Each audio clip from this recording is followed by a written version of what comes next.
even as a country, let's ask ourselves, are we on track?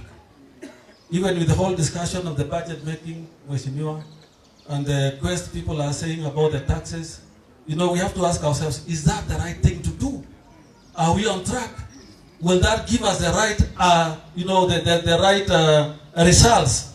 So that if we find it may not give us the right results, it becomes, the progress will be, we stop and say, how do we move forward? I've also been calling our leaders. I know you make heavy promises during campaign. And we knew most of them were unrealistic.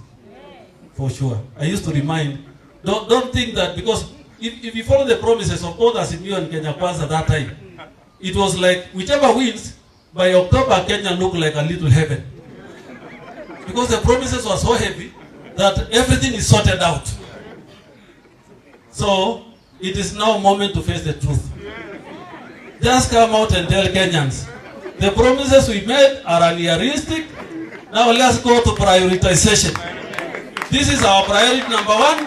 Priority number 2, put aside until we get enough, then we can now go to priority number 2. But if we try to push, to achieve what we promised, and we all know that we have nothing to deliver the promises, then we are going to break everybody's back. You will even break your back, struggling to make happen what it can't happen. So let us just humble ourselves, face the moment of truth, and say, ndugu wenzangu, hii ndio ukweli. This is how we look like. We have to live within our means. Now we are going to reschedule our promises. Some are going to the next term or the other term because we can't deliver now.